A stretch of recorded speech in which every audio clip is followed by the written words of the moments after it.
ഈ ഒരു കൂന്തൽ ഫ്രൈ തയ്യാറാക്കാൻ ആവശ്യമായിട്ടുള്ള സാധനങ്ങൾ ഉപ്പ്, മഞ്ഞൾപ്പൊടി, മുളക് പൊടി, കുരുമുളക് പൊടി, ഇത്രയും സാധനങ്ങളാണ് പ്രധാനമായും ഈ ഒരു റെസിപ്പിക്കായി ആവശ്യമായിട്ടുള്ളത്. വളരെ എളുപ്പത്തിൽ തന്നെ തയ്യാറാക്കാൻ പറ്റുന്നൊരു റെസിപ്പിയാണിത്. നന്നായി കഴുകി വെച്ചെടുത്ത ഈ കൂന്തൽ ഈ ഒരു 4 ചേരുവകളുമായി നന്നായി യോജിപ്പിച്ചെടുക്കുക. ഈ ഒരു മിക്സ് അരമണിക്കൂർ നേരമെങ്കിലും മാറ്റി വെക്കേണ്ടതാണ്. അതായത് ഉപ്പും മഞ്ഞൾപ്പൊടിയും മുളക് പൊടിയൊക്കെ നന്നായി കൂന്തലുമായി മിക്സ് ചെയ്യാൻ വേണ്ടിയിട്ടാണ് ഇത് അരമണിക്കൂർ മാറ്റി വെക്കാൻ പറയുന്നത്. ഈ ഒരു ഫ്രൈ തയ്യാറാക്കാൻ നമ്മൾ മുറിച്ചെടുത്തിട്ടുള്ളത് വട്ടത്തിലാണ്, അതായത് റൗണ്ട് ഷേപ്പിലാണ് ഈ ഒരു കൂന്തൽ മുറിച്ചെടുത്തിട്ടുള്ളത്. ഇതെങ്ങനെ മുറിച്ചെടുക്കാം, എങ്ങനെ ക്ലീൻ ചെയ്യാം എന്നൊക്കെ ഇതിന് മുൻപ് അപ്ലോഡ് ചെയ്ത വീഡിയോയിൽ പറയുന്നുണ്ട്. അതിൽ പറയുന്നത് പോലെ റൗണ്ട് ഷേപ്പിൽ മുറിച്ചെടുത്തിട്ടാണ് ഈ ഒരു റെസിപ്പി തയ്യാറാക്കുന്നത്. ഇങ്ങനെ മിക്സ് ചെയ്തതിന് ശേഷം അരമണിക്കൂർ മാറ്റി വെക്കുക. ഈ ഒരു മസാലയൊക്കെ പിടിച്ചതിന് ശേഷം നമുക്കൊരു ഫ്രൈയിങ് പാൻ എടുത്ത് അതിൽ ഫ്രൈ ചെയ്തെടുക്കാവുന്നതാണ്. ഒരു ഫ്രൈയിങ് പാനിൽ ആവശ്യമായിട്ടുള്ള എണ്ണ ഒഴിച്ചു കൊടുക്കുക. ഈ എണ്ണ ചൂടായതിന് ശേഷം മാത്രമാണ് ഈ ഒരു നമ്മൾ മിക്സ് ചെയ്ത് വെച്ച കൂന്തൽ ഇതിലോട്ട് ഇട്ട് കൊടുക്കേണ്ടത്. എണ്ണ നന്നായി ചൂടാക്കുക.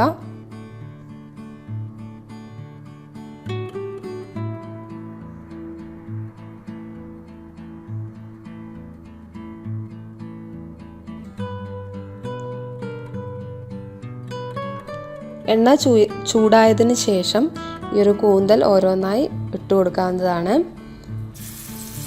5 മിനിറ്റ് കൊണ്ട് തന്നെ തയ്യാറാക്കി എടുക്കാൻ പറ്റുന്നൊരു റെസിപ്പിയാണിത്. വളരെ ക്രിസ്പി ആയിട്ടുള്ളത്, നല്ല ടേസ്റ്റി ആയിട്ടുള്ളത് കൂന്തൽ ഫ്രൈ ആണ് ഇങ്ങനെ തയ്യാറാക്കിയാൽ നമുക്ക് കിട്ടുന്നത്.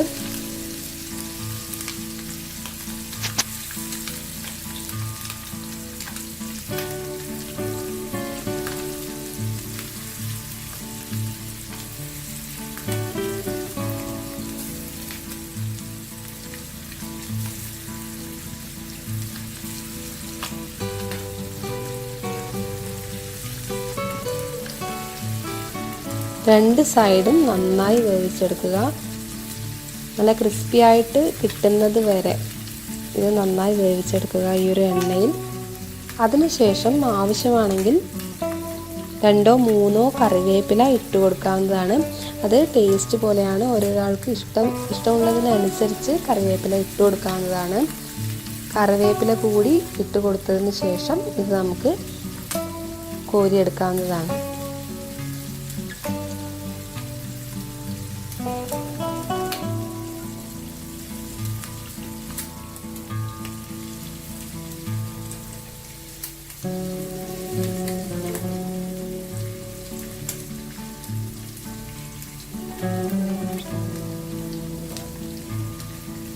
ക്ലീൻ ചെയ്യുന്നത് എങ്ങനെയെന്ന് അറിയാത്തവർക്കായി ആ ഒരു വീഡിയോ ഞാൻ ഡിസ്ക്രിപ്ഷനിൽ ഇട്ടിട്ടുണ്ട്.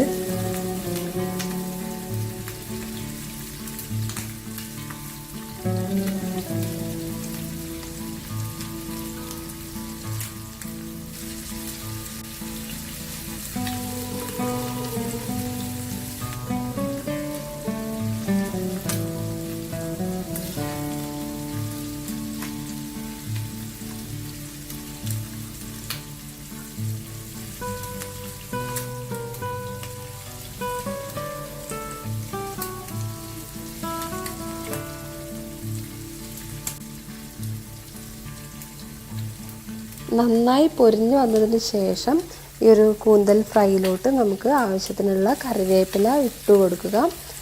അതിന് ശേഷം ഇത് നമുക്ക് സെർവിങ് പ്ലേറ്റിലോട്ട് മാറ്റിയെടുക്കാവുന്നതാണ്.